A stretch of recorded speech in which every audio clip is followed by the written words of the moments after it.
ನಮ್ಮದು ಒಂದು ಒಟ್ಟು ಕುಟುಂಬ. ನಾವು ನಮ್ಮ ಈ ರಾಮಣ್ಣ ಅವ್ರ ತಂದೆ, ಈ ಬಾಬಣ್ಣಿ ತಂದೆ, ಇನ್ನೊಬ್ಬ ನಮ್ಮ ಹುಡುಗ ಬ್ಯಾಂಕ್ ಡೈಲಿ ರಿಟೈರ್ ಆಯಿತು. ಅವರು 3 ಜನ ಅಣ್ಣ ತಮ್ಮದಿರು. ನಮ್ಮ 2ನೇ ಅಜ್ಜ ತೀರೋದಾಗ ನಮ್ಮ ತಂದೆ ಸುಫರ್ದಿಗೆ ಅವರನ್ನು ಪೋಷಣೆ ಮಾಡಲಿಕ್ಕೆ ನಮ್ಮ ಸಂಬಂಧಿಕರೆಲ್ಲ ಆ ಕಾಲದಲ್ಲಿ ಇವರಿಗೆ ಅಲ್ಲಿಂದ ಹಾಗೇ ನಡ್ಕೊಂಬಂತು. ಆಮೇಲೆ ನಮ್ಮ ತಂದೆಯವರು ತೀರೋದು 1 ವರ್ಷ ಆದಮೇಲೆ ನಾನು ವಿಭಾಗ ಮಾಡಿದೆ.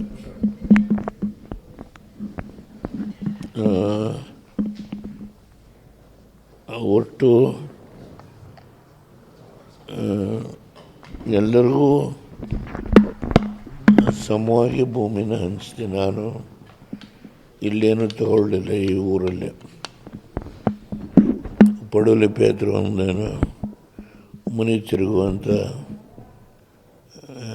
ಭೂಮಿ ಅಂತೇಳಿ ಅಲ್ಲಿ ಯಾರು ಹೋಗ್ತಾ ಇರ್ತೀನಂತ ನಮ್ಮ ದೊಡ್ಡಮ್ಮನ ಆ ಊರಿನವರೇ, ನಮ್ಮ ಪಾಪಣ್ಣಿ ತಾಯಿ ಆ ಊರಿನವ್ರೆ. ಅಲ್ಲಿ ಒಂದು 12 ಎಕರೆ ಭೂಮಿನಂತ ಇಲ್ಲೆಲ್ಲ ನನ್ನ ತಮ್ಮನಿಗೆ ಬಿಟ್ಬಿಟ್ಟು ನಮ್ಮ ಊರಿನಲ್ಲಿ ಎಲ್ಲ ಒಗ್ಗಟ್ಟಾಗೇ ಹೋಗ್ತಾಯಿದ್ರು. ಮಧ್ಯೆ ಸ್ವಲ್ಪ ಸಣ್ಣ ಪುಟ್ಟ ವ್ಯತ್ಯಾಸಗಳು ಬಂದಿದ್ದು ಸಹಜ.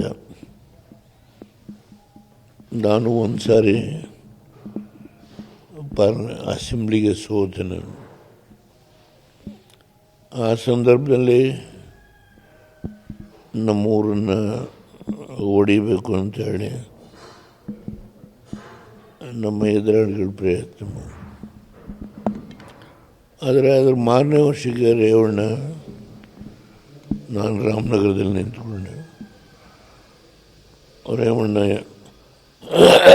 7 ಸಾರಿ ಇಲ್ಲಿ ಶಾಸಕನಾಗಿ ಆಯ್ಕೆ. ಈಗ ಅವ್ರದ್ದು ಈಗ ನೋಡಿ, ಬಿಟ್ಟದ ಮೇಲೆ ಅದೆಲ್ಲ ದನಗಳನ್ನ ನಾವು ಮೇಯಿಸ್ತಾ ಇದ್ವಿ. ಅಲ್ಲಿಗ ಹೊರಗಡೆಯಿಂದ ನಮ್ಮೂರಿನ ಮಕ್ಕಳು ಒಂದು 200-300 ಜನ ಹೋಗ್ಬೋದು, ಆದರೆ ಹೊರಗಡೆಯಿಂದ ತುಂಬ ಜನ 1000 ಮಕ್ಕಳು ಓದ್ತಾರೆ. ಈಗ ರೇವಣ್ಣ ದೊಡ್ಡ ವಿದ್ಯಾವಂತ ಅಲ್ಲದೆ ಇದ್ದರೂ ವಿದ್ಯೆಗೆ ಮಹತ್ವ ಕೊಟ್ಟು ಜಿಲ್ಲೆಯಲ್ಲಿ ಎಕ್ಸೆಪ್ಟ್ IIT ಬಾಕಿ ಎಲ್ಲ ಸಂಸ್ಥೆಗಳನ್ನು, engineering college, medical college, agriculture college, veterinary college, law college, first aid college, ಹೀಗೆ ಎಲ್ಲ ಸಂಸ್ಥೆಗಳನ್ನು ಬಹುಶಃ ನಮ್ಮ ಜಿಲ್ಲೆಯಲ್ಲಿ IIT ಹೊಂದಿಲ್ಲ. ಅದ್ರ ಜೊತೆಗೆ ಇದೆಲ್ಲ ಮೊದಲು ಬೆಟ್ಟ,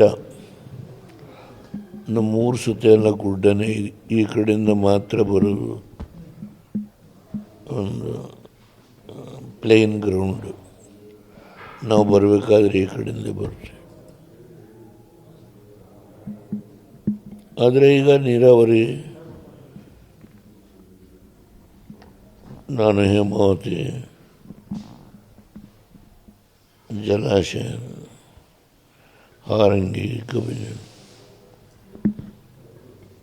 ಈಗ ಆ ಭಾಗದಲ್ಲಿ ಅಪ್ಪರ್ ಕೃಷ್ಣ, ಘಟಪ್ರಭಾ, ಮಲಪ್ರಭಾ ಅನೇಕ ಮೀಡಿಯಂ ಪ್ರಾಜೆಕ್ಟ್ಗಳು ಹೇಗಿದೆ, ಹೊಟ್ಟೆ ಹೀಗೆ ಅನೇಕ ನೀರಾವರಿ ಯೋಜನೆಗಳನ್ನು ಮಾಡಿದ್ದೇನೆ.